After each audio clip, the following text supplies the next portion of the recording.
Good evening, everyone, and thank you very much for joining in. I can see that almost after 10 months, we are restarting this masterclass series. I think there has been some regulatory changes happening due to which we stopped our masterclass, and I'm very happy to restart this with somebody known and who has a very good take on the markets, fixed income markets. Yeah. Today, again, our masterclass purpose always has been, can we add real knowledge, and coming in from someone who have real insights about market, who have been day in, day out in the markets, and who can really give us thoughtful advice as well as their perspective, which can really help us in this investing jungle. Yeah. At TBNG, our core mission is to help our clients journey to make it very powerful. I think that is our big belief, and all our initiatives and everything are revolved around that. So without much ado, I will talk about somebody, Suyash, today. So Suyash is a seasoned veteran in the fixed income space.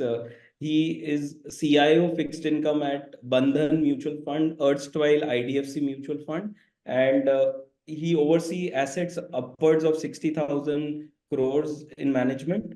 Again, Suyash has a very good understanding on the fixed income side. So whenever I look forward for anything on fixed income, I reach out to him to get his advice, how to deal with investors' funds in fixed income. Yeah. So let me give a quick context about the markets today, where we are, right? I think we have seen interest rates going up in a different tangent in last 2 years, starting with US interest rates going up as high as their 10-year government securities are upwards of 250 basis point, 300 basis point rise. Which is, I would say, once in a, we have not seen this kind of rise happening for a long time now. Again, India has been again in a very different space. Indian interest rates, definitely we can't be immune to global shocks, but Indian markets have behaved little differently, I would say, and I think Suyash can give us more insights on that. Uh, Indian markets, we have seen the current account deficit has been compressed substantially. RBI's commitment to ensure that inflation is maintained, as well as government commitment to ensure the food prices have not gone up substantially. We have inclusion of Indian bonds into major global bond index is again a very big trigger. So there are a lot of developments which has happened in last 2 years. In this backdrop, I think what we used to think about fixed income 2 years back and today market is very different. I remember in May 2022, Suyash was part of the similar master class with us, and he mentioned that don't oversimplify the market. I think that was his quote, starting quote. I still remember. So without much ado, I think I will ask Suyash to take the center stage and share his insights with us, what he feels about the markets today. I think maybe Suyash, you can spend some 10-15 minutes on that. Then maybe we can start with Q&A. Sure. Thank you, Tarun, for the invite. I've been looking forward to this session for some time, and it's always a pleasure and a great honor for us to be able to address your clients directly. So, we think this is a very important time in India fixed income. And to some extent, the tax change last year was a bit of a distraction. And, one of the key messages we have for fixed income investors today is don't get overly distracted with the tax change. Instead, focus on some of what we think are very powerful trends that are developing in the Indian fixed income market, which is happening courtesy a very strong improvement in India's macroeconomic risk parameters. Let me just take a few minutes to talk about these.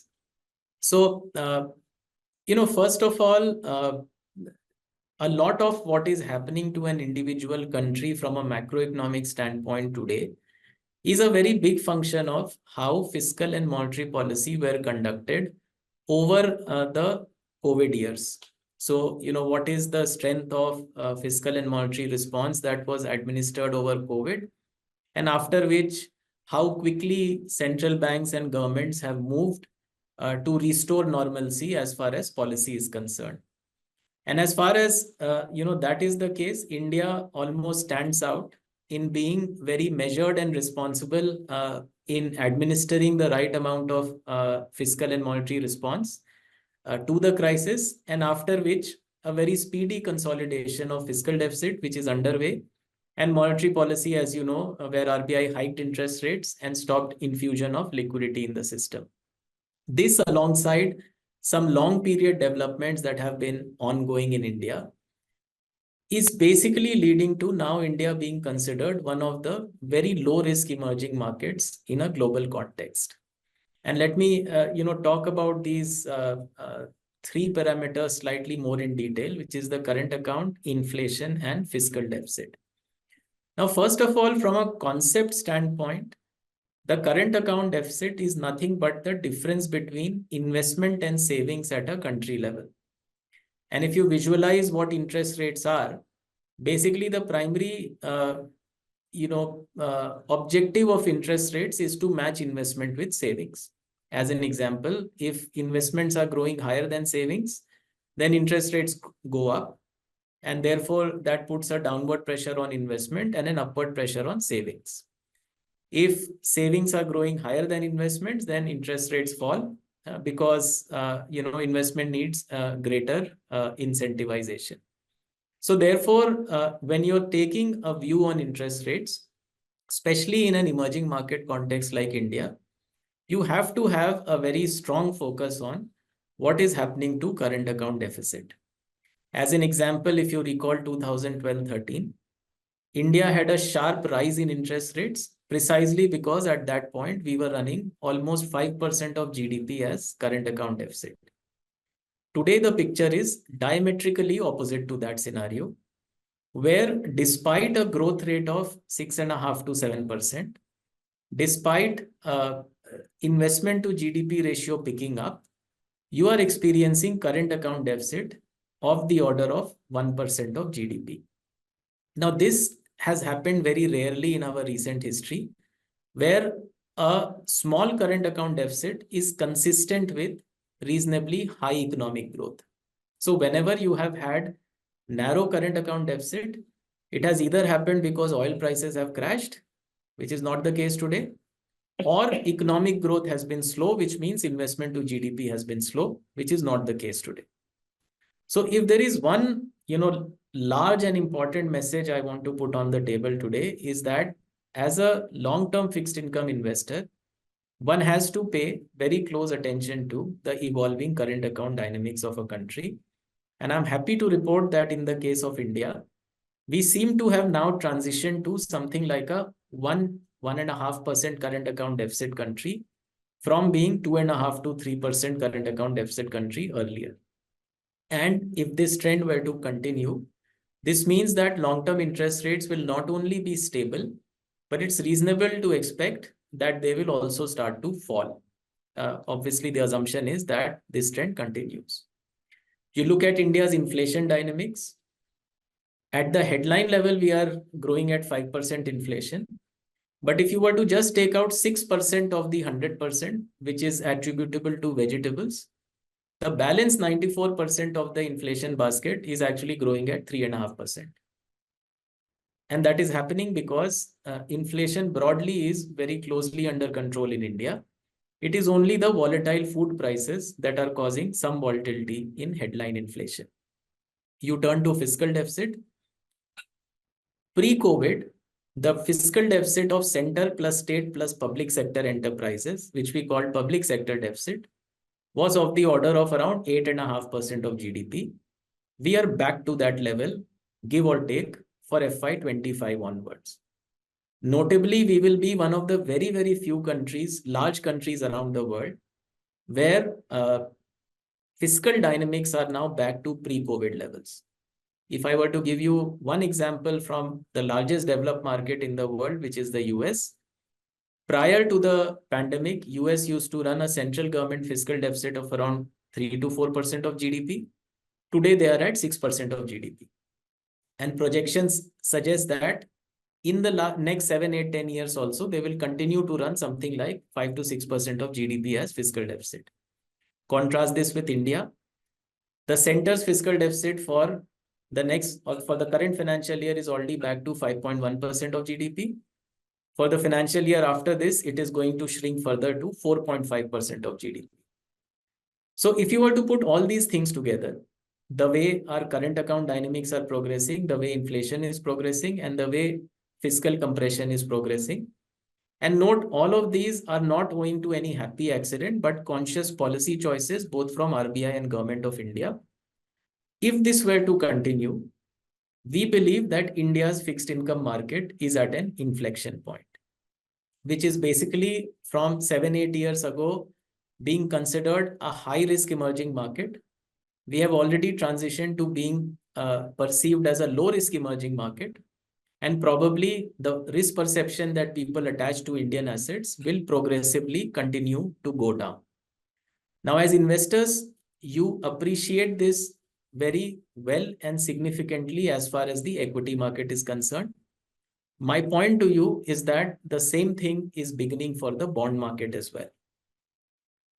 The second large point I wanted to make is that this improvement in our macroeconomic dynamic is happening at a very large scale for the country now. So 10, 15 years back, India was a relatively mid-sized economy as far as the world is concerned. As you know, we are already the 5th largest economy in the world. We are growing our market size at a rapid pace. And, if all goes well in the next few years, we will be a top 3 economy. The point is that at this size, it becomes very difficult for even bond investors to ignore India anymore as far as the world is concerned. Third, this bond index inclusion gives the requisite push to investors to start looking at Indian markets more favorably and closely. So just imagine you are a global investor where you are tracking one index in which India now has a 10% weight. So India will get a 10% weight in JP Morgan over a period of time. You can no longer afford to be underweight India if you have to outperform that index. So the necessary nudge that you required to open accounts, to start to invest in this market, either directly or indirectly, has been provided by the bond index inclusion. So if you combine these 3 factors, which is a very rapid improvement and sustainable improvement in our macroeconomic dynamics, secondly, it happening at a scale which you cannot ignore if you are an international investor, and third, with the bond index inclusion, you are getting the requisite push to be able to look at investing in the country. If this momentum continues over the next few years, we will potentially be transitioning lower on interest rates. Now, take the rest of the world, which is the 4th factor. Now, in the near term, the US economy is running very hot. So inflation continues to be a sticky problem in the US. And dollar index has been rising again. And the pressure from that is being felt in bond markets across the world, including in India. But there are 2 or 3 very important points that I wanted to make here. One from a short-term standpoint and one from a medium-term standpoint. From a short-term standpoint, 2024 is very different from 2023 as far as global interest rates are concerned, because US is the only economy that is still facing overheating. And that is happening because the US government's fiscal deficit stance is still very, very aggressive. If you look at Europe, you look at UK, you look at Switzerland, you look at Norway, you look at a lot of other developed markets, including some of the big ones like European Union. And there you are seeing growth inflation dynamics becoming more subdued, and expectations of rate cuts in those economies are getting much more firm. So unlike in 2023, where all developed markets were hiking interest rates, in 2024, the only uncertainty really is with respect to the US. Other large developed markets are on the verge of cutting interest rates. Also, till a few months back, people used to believe that no other large developed market will cut rates before the Fed. Now that notion has been put to rest. Switzerland has already cut once. The European Central Bank is almost certain to cut in the month of June. At least that is what the narrative coming from the bank itself. And a lot of other central banks are actively contemplating rate cuts much before the Fed rate cut cycle starts. So that is a short-term, factor that I wanted to mention, that even though the rise in US yields is causing some pain again to bond markets, this is not a one-way pain, because outside of the US, the situation within developed markets is also quite different. Second, from a medium-term standpoint, if the US continues to run fiscal deficit at 6% of GDP and a current account deficit of close to 3% of GDP, then over a long period of time, the US dollar is bound to depreciate. And global investors will more and more continue to seek non-dollar investment solutions, including in well-run emerging markets like India. So although in the short term, the US is posing a bit of a headache for the rest of the world, in the medium term, this fiscal trajectory in the US may actually start to benefit flows into emerging markets like India. Because like I said, at that level of fiscal deficit and that level of current account deficit, the dollar will possibly enter a medium-term depreciating trend.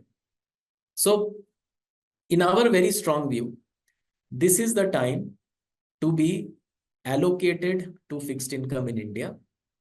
And the lens through which you should probably be looking at this in our very strong view is, how much of reinvestment risk are you carrying in your fixed income portfolio? And, so let's go back a little bit to basics. You can't build an asset allocation portfolio on equities or risk assets alone, right? So no matter how well regarded that asset class or any growth or risk asset class could be, in any well-balanced overall asset allocation table, you need to have a significant component of fixed income, which gives you stability and over a period of time, steady returns. And I'm not just talking about fixed income done through mutual funds. I'm talking about, think about all the fixed income options you have outside of mutual funds, within banks, everywhere, right? Now, the point I am putting up for your submission is, if some of the trends with respect to India's macros that I just discussed continue, then it is quite possible that over the next 3 to 5 years, India will continue to see a re-rating of its bond market as well. Which means that if the average maturity of, and this is an illustrative example to help you think through it, suppose the average maturity of all the fixed income that you have inside and outside of mutual funds, as an example, suppose it's 2 years. The problem you may face is 2 years from now, as these investments come up for maturity, you may have to reinvest those proceeds at lower yields than what are there in the market today. So a point of action that you have to consider today is, should I be increasing the average maturity of this portfolio from 2 years to, let's say, 4 years? And both are hypothetical examples, because we can't decide for you what the target maturity for you should be on your fixed income portfolio. However, the strong point that we are making is, don't take these yield levels for granted. And like I said at the beginning of this conversation, this mutual fund tax change has been a distraction. So we understand that post-tax returns have fallen. But if you think about all the fixed income that you have in your portfolio across various items, you will find most of them are at full tax treatment. And that does not prevent you from still buying that because you need it. Let me give another example. Till fixed income mutual funds had favorable taxation, especially with the benefit of hindsight, you can argue they were a great savings option, right? Before that, you had tax-free bonds, which when they had debuted at very attractive yield. But when they were there, we used to think that, we used to take them as business as usual. Similarly, till fixed income mutual fund taxation was favorable, we still used to treat that as business as usual. There is a risk that the current level of yields are being treated as business as usual. And if all goes well, that may not be the case, right? So let me reiterate and summarize. we have been now watching India's macroeconomic development for some time. Over the last few years, there is steady improvement on current account deficit, on fiscal dynamics, on inflation dynamics.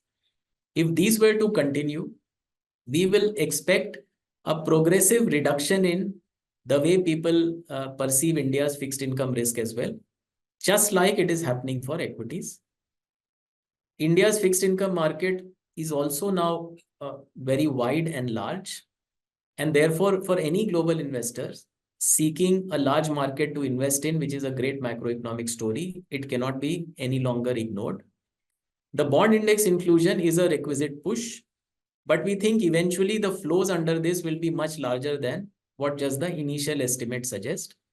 And fourth, over a period of time, people will continue to hunt for non-dollar global stories, given the way US fiscal and monetary dynamics are progressing. In the short term, US is providing a bit of pain to global bond yields. However, one way to think about it is that it's an opportunity as long as these valuations exist in India. The takeaway for investors very clearly is don't get excessively distracted with tax changes. Keep thinking about reinvestment risk. And why that is important is because I'm sure a question will soon come. One should buy credit or duration, etc., etc. What I'm saying is that is too conventional a way of thinking about things right now.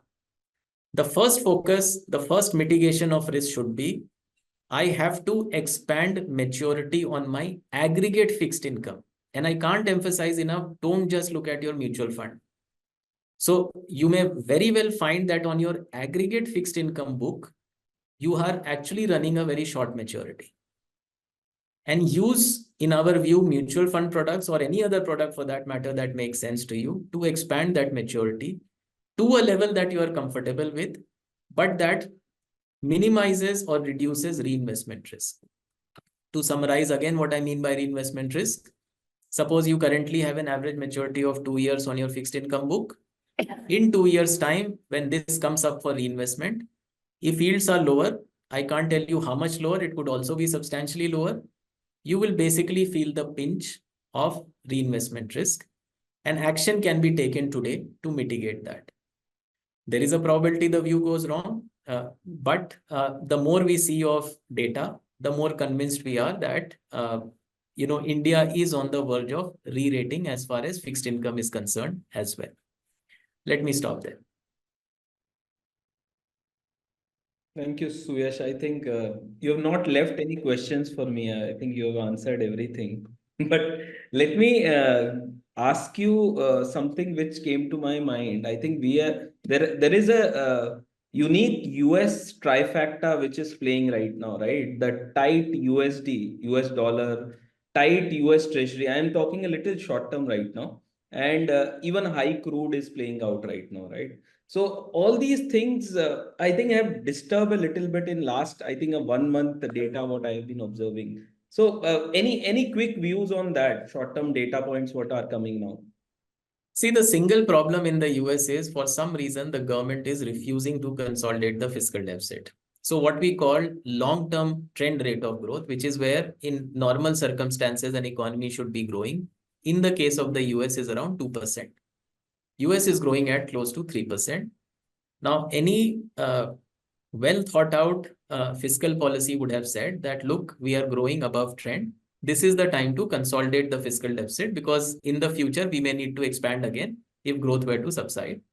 For whatever reason, the political will across both parties in the US to compress fiscal deficit has just vanished, which means that even when growth is so good, they are persisting with 6% deficit. And that is the root cause of their inflation problem today.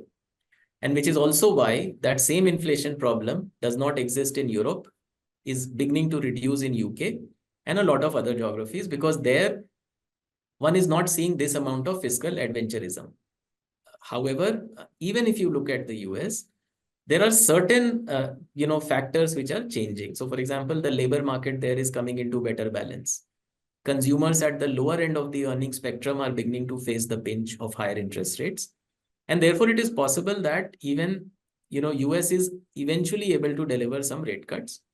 But the important point also in the short term is that like I keep saying, the reality in Europe, in UK are very different. So imagine, for example, in Germany, the 10-year bond yield is around 240. In the US, it's around 460. So beyond a point, if this gap keeps on increasing, there's some natural amount of buying that will emerge for US bonds as well. And this wasn't the dynamic last year, where both in US and Europe, you were facing pressure on yields because you just did not know where yields will peak in each of these geographies. So yes, in the near term, it's a bit of a problem. But it's more a sentimental problem than a real problem as far as we are concerned. It's real to the extent that it impacts FPI flows into bonds in the short term. So as an example, since the bond index inclusion was announced last year, some $9 billion worth of bond flows came in. Around 1 billion has left in the last 30 days because of US bond volatility. So that amount of pain may happen. However, on the other side, the borrowing program of the government of India for the first half of this year is lower as compared to the last year's first half by around 1,30,000 crores. So that's a very significant change in the borrowing program. And that is also helping mitigate some of the volatility in India. Crude will be a much more direct impact. However, given that the starting point is core inflation of 3.5%, and even headline inflation ex of vegetables of 3.5% and a current account deficit of 1%, you have enough cushions to be able to absorb for some time, even if crude prices were to go up. However, there will be volatility in the bond market should that happen. So in the near term, things are looking slightly more uncertain. However, the counterpoints I will also tell you, with the recent rise in India bond yields, at this moment, market is no longer pricing any rate cuts from RBI over the next 1 year. So, earlier bond prices as well as interest rate swap prices were expecting at least 1 to 2 rate cuts. That has been priced out of bond valuations right now. So the valuations are that much more attractive for you. Second, like I mentioned, for the first half of the year, bond supply is lower by 1,30,000 crores. Third, RBI has now started to more actively infuse liquidity into the system, which it wasn't doing before. Fourth, inflation in India is on the right trajectory. Like I keep mentioning, if you just remove vegetables, we are at 3.5%. So one other way to think about it is, from the peak that Indian bond yields had hit last year, I'm not talking about 2022, but I'm talking about the peak hit in 2023. We are barely 20-25 basis points lower than that, despite so much good news having come to us. Bond index inclusion, fall in core inflation, change in liquidity dynamics, lower government borrowing program, higher fiscal consolidation. All of that, the bond market has ignored to a very large extent because of global volatility. So there are two ways you can think about the global volatility. One is, to get swept into that noise and, resort to inaction. Second is to treat it as an opportunity, keeping the medium-term view in mind. And which is why for bulk of my talk, the focus was on the medium term, and use this opportunity to, to curtail this reinvestment risk that I keep talking about. And that risk can turn out to be quite real. The other way, where a lot of investors on this call can probably connect more easily is, you're already buying this story as far as the equity market is concerned, right? So I don't think for 90% of people on this call, I have to convince you of India's macro. So you're already buying it as far as the equity market is concerned. I'm not an equity guy, but I keep reading and hearing that it's an expensive market, but still you keep buying it, right? Yeah. So you are already convinced on and I'm not getting into that market. Don't get me wrong, right? All I'm saying is that you're already convinced about the macroeconomic story of India. You are just not applying it to what can happen to fixed income if that is true, and how it can impact you if it turns out to be true. Sure. Great. Suyash, couple of more points when I look at the ex-US world, right? I think China, I have been hearing there are lack of investment options available. Real estate has faltered. Equity markets have faltered. general public and central banks are buying gold left, right, and center. I think that is one data which I've been reading. As well as I think there's a lot of geopolitical factors which are also playing out, right? The Russia-Ukraine war, the Middle East problems. Do you see that as a problem, or India dependence on export is anyway very low, right? We are just 16% of our GDP is exports, right? So, do you see any real problem coming in for this? I think assumption. I think you are working on a model, right, where you feel duration need to be increased. What are the risks involved with this assumption, right? I think I just want to know that. So I also want to answer your question in more detail, but let me first just flag the risks. So the first risk is that for whatever reason, continuity in government policy as well as RBI policy gets broken. I don't seriously consider this as a risk, but for whatever small probability you want to attach to it, you have to put that on the table as a risk. Because like I said before, a lot of the macroeconomic dividend that India is enjoying today is not a happy accident, but it's conscious policy choices, right? And those policy choices have been made by the RBI and the government, and therefore they need to continue. From a global standpoint, so if US treasuries go to 5.25, then for the time being, you will have a problem. If oil goes to 110, 120, for the time being, you'll have a problem. But those won't stay forever. So you may feel bad that, oh, I could have waited and this happened and therefore I'm losing money in the near term. But those are a roll of a dice. You can't predict either which ways, right? So those are the risks, I would say. On your other question, that's very interesting. If you think about China and if you think about, what is one of, for example, the other narratives you hear from the equity market is there are only these many large investable stories anymore. Well, guess what? That is also probably happening in fixed income now. So China yields are at 2.5, right? So it is never, unless you have a view that the Chinese yuan will appreciate, which is nobody's view right now. You won't be investing in Chinese fixed income if you're an offshore investor. For whatever reasons, as are well known, you may also not want to touch some of the large emerging markets that are embroiled in geopolitical tensions. So it basically leaves very, very few large, well-run emerging market options, and India just stands out. From an economic standpoint, the other thing about China, which one has to look at closely is, if you see the last 7, 8, 10 years, or rather the last, if I recall correctly, 12 years, China has added about 100% to its debt to GDP, right? It has now a massive real estate sector which had overcapacity. For the last 2 to 3 years, you are seeing a collapse in consumer sentiment and demand. You are seeing a reversal in the real estate sector. So property prices are falling. Defaults in the builder community have risen. And despite a very, very low level of interest rates, you are just not seeing sustained activity picking up. So there are certain people who are beginning to believe in the near term is China in a sort of a liquidity trap. And what does a liquidity trap mean? That lower interest rates are not being an incentive to push up aggregate demand anymore, because people are so risk averse that they just continue to save more and more money, even if you're flooding the system with liquidity and cutting interest rates.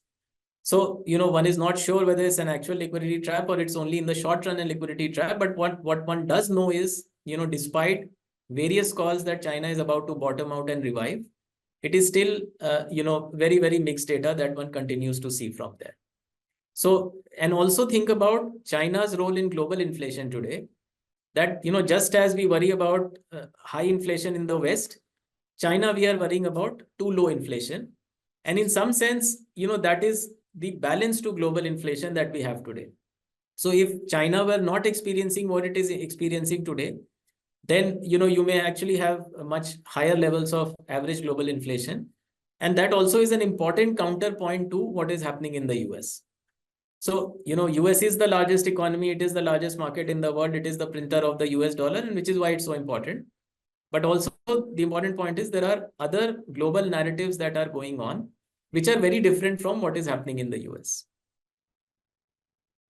Anything on, I think gold, right? I think gold has seen some different kind of rally, right? Which we have not seen for a longer time. From an asset class perspective, a lot of money is moving there, liquidity is moving there. Anything on that, which you can see any trend emerging there? So the way we are, looking at gold in some sense is an evidence that a continued depremiumization of US dollar assets is happening, which means that the premium you used to pay to own the US dollar, even willing to deploy at very low yields in the US dollar, that is reducing. There are two ways we are seeing it. One is narrowing of yield differential between other countries and US. And by the way, we fully believe that in the next 4 or 5 years, India to US 10-year bond differential can even be 200 basis points. And the second is the way gold is behaving, which is despite stronger dollar, despite higher US 2-year yields, gold has continued to go up. And if you see, history of gold, this is a very, very strange behavior, because typically higher dollar would mean lower gold prices, or higher US yields would mean lower gold prices. If it's a geopolitical risk premium, then why are equities not behaving more badly than they are? So it is possible that the rally in gold is also partly driven by the depremiumization of the US dollar. But that's the only way I am approaching it for now. As a what kind of signals can we take from this?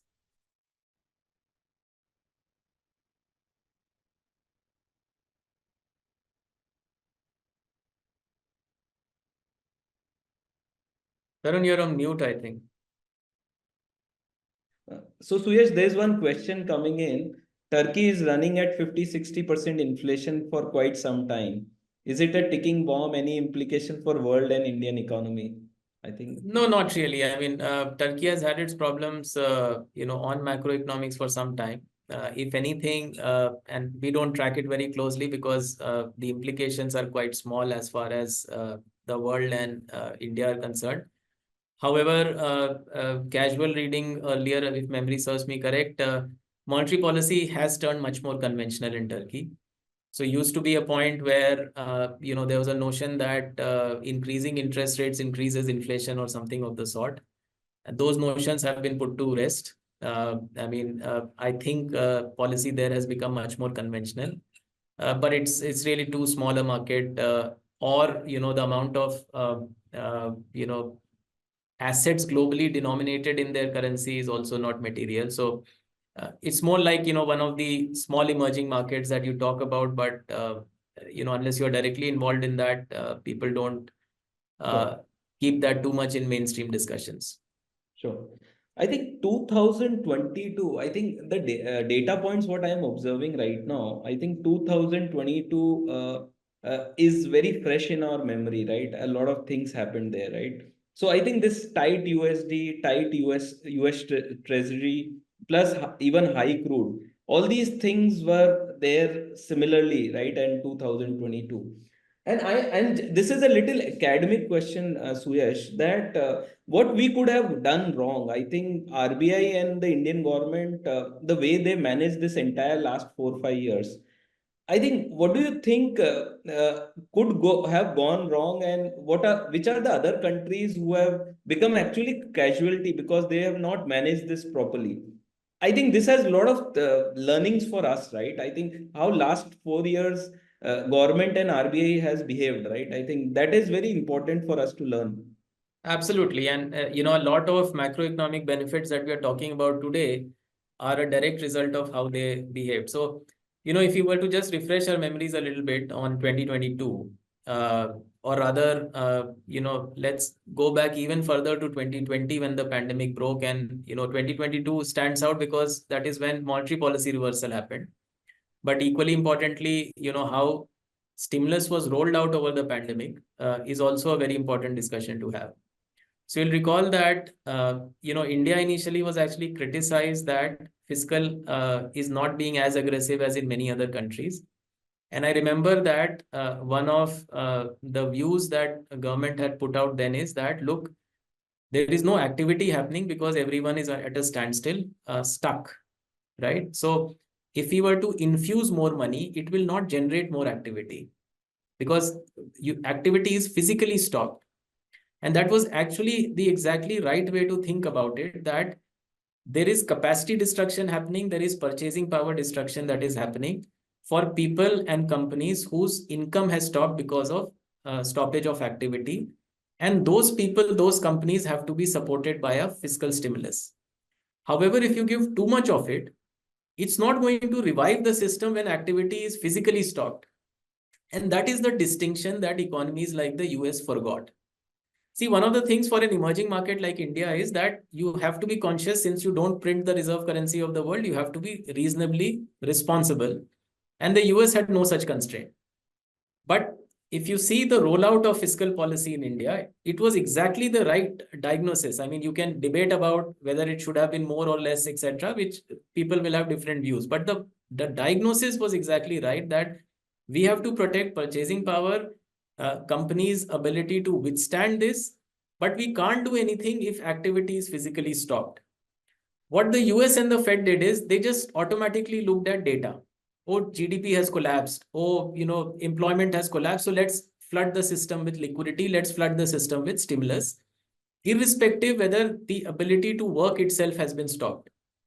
But the US's mistake did not just stop there. So not only for 2 years in the pandemic, they went overboard with fiscal stimulus, but like we are discussing, even today, and that really, kind of boggles the imagination. At 3% growth rate, they are still insisting on running 6% deficit. And a lot of people are warning them that this is now dead dominance in the US system. As far as the Fed is concerned, as we all know, they were late. And, even when they started, if you see the pace at which they reduced balance sheet was very glacial. Contrast that to India. In 2022, when India realized that rates have to be hiked, they even went intermeeting, right? And a lot of investors, commentators, including ourselves, thought there was no reason for intermeeting, but they did that. And on hindsight, we think they were probably right, because you have to quickly, readapt to the change in circumstance. Second, which happened in India and it also happened in Europe, a lot of the balance sheet expansion of the central bank was through term loans of sorts. So, targeted long-term operations, right? So the advantage of those operations is that you can in one shot withdraw that. So what is happening, for example, in ECB and in Europe, and which is why inflation is no longer that big a problem over there, is that as these programs mature, the balance sheet size of the central bank is dropping. In India also, these programs matured and balance sheet size dropped. In the US, however, the Fed went and physically bought assets, right? So your decay of balance sheet also happened over a slow period of time, although now, it's decayed quite a bit. So if you consider fiscal policy, you consider monetary policy, in every which way, India and a few other emerging markets fared much better than chiefly the US, but some of the other developed markets as well. And which is why this large differential today. So the other thesis that you should reject is that India-US rate differential have to be a certain sort. No. If the US is on a different fiscal policy, if the long-term trend of the US dollar is depreciation, then like I said, in fact, I'll be very disappointed if in 5 years' time, US to India yield differential is more than 200 basis points. I'll give you another example. 5 years back, if all the people in this room, we had done a question, US Fed funds rate will be 5/4 to 5/2. Where should India be? I don't think anyone in this room, including me, would have said below 8%. Yet we are at 6.5% today and comfortably enjoying capital flows in India. Let me give you another example. Most people, if not all in this room, are equity investors. When investing in this market, in the equity market, does it feel like the Fed is doing quantitative easing or doing quantitative tightening? The way markets are moving, the way your risk appetite is, does it feel like Fed is withdrawing liquidity or pumping liquidity? Suppose, I just shut you in a room, I just showed you your indices, I just showed you your portfolio. Would you have said Fed funds rate is at 5/4 to 5/2 and Fed is withdrawing close to $90 billion per month? So that is happening because, so obviously you can't ignore it forever. Don't get me wrong. I'm not, saying that we should have a position of arrogance that, oh, we don't have to consider the Fed. That's not what I'm saying. But what I'm saying is a lot of what is happening in the US has a domestic context to the US, and global investors understand that now, which is why flows into emerging markets have continued, have picked up, barring the last couple of months, despite US cash rates being at 5 quarter to 5 half. And just as the equity market understands this, more and more our view, our hope, our expectation is that bond investors will also understand this. Great, great. So, Suyesh, there is one question coming in with the unexpected behavior between gold versus equity versus yield rate, all going up. And I think it's a very different market. We have not seen a market where everything is going up, right?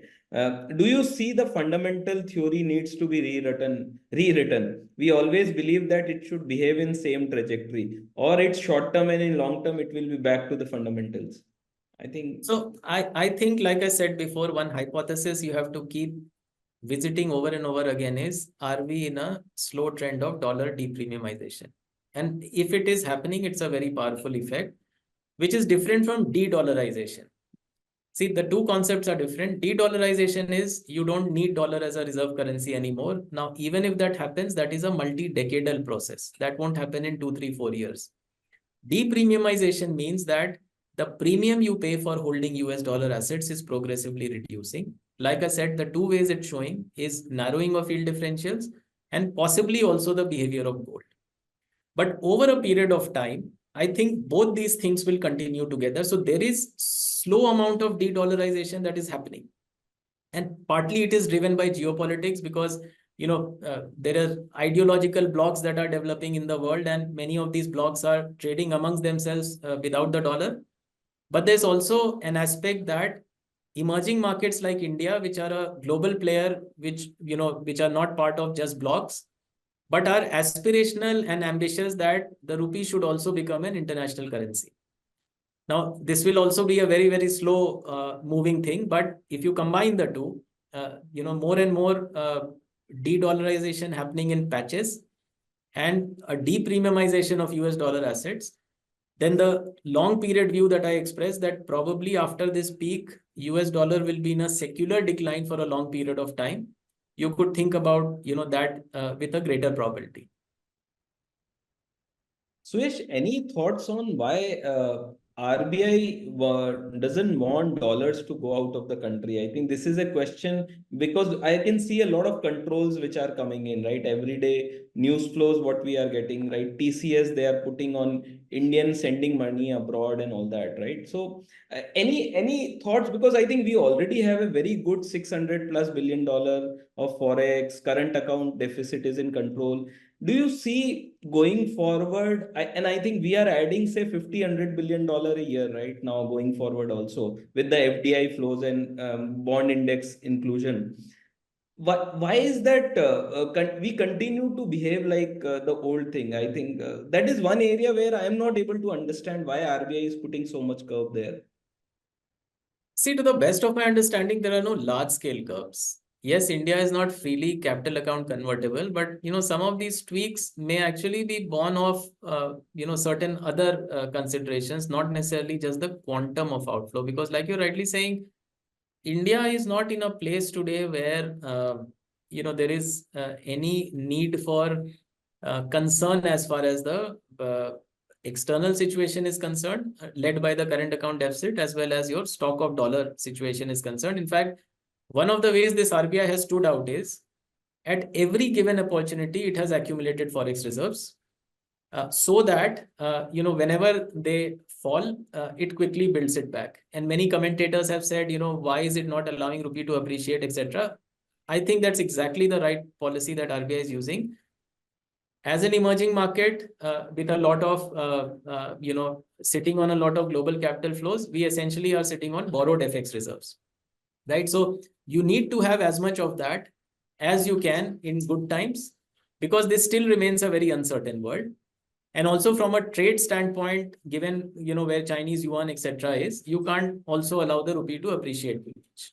So even in this last phase, since the bond index inclusion, and as you know, equity flows were also very robust, RBI really stepped in to build FX reserves all the way till February. in the month of March or in April, it would have bled a bit of reserve in order to defend the INR. Sure, sure. So if anyone has any questions, please put your questions on chat box, or anybody wants to ask question, feel free to ask questions. Maybe last one or two questions, Suyash, I will ask. One is, how would you approach portfolio construction? And I know you have been advocating high duration in the portfolio and asset allocation in the fixed income space, considering the various risk return profile of different instrument and asset classes. Any thoughts, anything you want to add up here? Yes, absolutely. So, what is the number one risk you want to mitigate today? In our very strong view, it is reinvestment risk. So first of all, just do this simple exercise, which I will, once more just briefly go through with an illustrative example. Think about all the fixed income you have, not just fixed income mutual funds, not just bonds. Calculate an average rough maturity of what you hold. First, you need to develop the conviction that there is indeed reinvestment risk happening, right? So if you believe what we believe, and let's say you come up with an average portfolio maturity of X, you need to define a number Y by which you need to increase this average portfolio maturity in order to mitigate reinvestment risk, at the same time balancing it with your appetite for volatility. Then pick fixed income products or whatever products that help you achieve this with the limited amount of new money investment you can make, because a lot of it may be stuck in illiquid assets in the previous tax regime, in locked in products. So let's say out of 100, you may only have 20 to invest now. So you have to use this 20 to lift the average maturity of the 100. So the mutual fund product that you use or the instrument that you use is of secondary importance. Your objective is of primary importance. Credit spreads are not running away, right? So they are nothing fancy, because, a question normally is, whether credit or duration, etc., etc. We are close to the bottom of credit spreads we have seen over the last 3 to 4 years. So the addition of risk right now has to be with the objective to mitigate reinvestment risk. Like I said, credit spreads will probably only expand. So you can address all of that in round 2, once you have fulfilled the basic mandate in our view of mitigating reinvestment risk. Brilliant. So I think, so you are saying that currently focus on mitigating reinvestment risk, and the credit risk play or maybe higher yield play one can take later, right? I think that Absolutely. is Absolutely. And again, the extent to which you want to increase maturity is your risk appetite. At the same time, you have to balance the two. Don't be too short so that reinvestment risk is not really mitigated. Second, don't be too long that you panic for every volatility. I mean, we hear things like, 1 month back returns were so good, now 15 basis points sell-off has happened. If you're going to get into that trap, then, don't. And the third is, very long duration is not everyone's cup of tea. So don't mistake what I'm saying as, meaning that go very long duration, etc. No. So you have to pick what the average maturity on the full 100 needs to be. And once you have decided that, and once you know this is the amount I can put into the market, then the product selection will almost automatically happen. It's almost mathematical.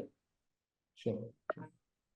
Just a little blue sky thinking, Suyash, do you see a possibility of a product which has a mix of a possibility of a long duration strategy, a gold equity mix, and maybe making it a very tax efficient structure?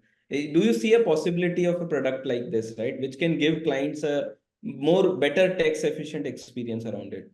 No, clearly, I think, these innovations are already underway. Right. So first iterations have happened. I'm sure second and third iterations will happen as well. There is talk that probably at some juncture, some riskier fixed income categories may also be allowed, because, clearly the regulator wants more innovation to happen, as long as the risk in those innovations is very clearly communicated. And, that's another point that needs to be appreciated about the way fixed income mutual funds have evolved, is that the communication of risk in the product has gotten very efficient. So if you think about this potential risk class matrix or PRC that has been introduced for fixed income mutual fund schemes, it's a very powerful way to communicate risk both on credit and duration via this one score. And the good thing about that is it takes long-term rating into account. So even if you are looking at the PRC score of a liquid fund, although the assets held are short-term and therefore, for the most part, the highest quality, but for the calculation of PRC, the long-term mapping of that is basically done. Interesting. Thank you very much, Suyash. And I have some quick learnings from your takeaways. I think one is continued depremiumization of US dollar. That is one observation, I think, from your talk. I think you mentioned about reinvestment risk in duration is one risk which we all are running, and we are not taking cognizance of that. I think that is another point. And I think based on risk profile, you mentioned that one should try to allocate their portfolio in duration, right? That is, these are quick learnings from your side. Have I missed anything, and anything else you want to share as a last take? Just a behavioral point that if you believe, so what we discussed, if that resonates with you, don't get too caught up in the short-term noise, right? So in fact, use this, in some sense, this is an opportunity being provided to be able to correct this reinvestment risk phenomenon. So one has to keep an eye out for the medium term and not get too caught up in the very short term.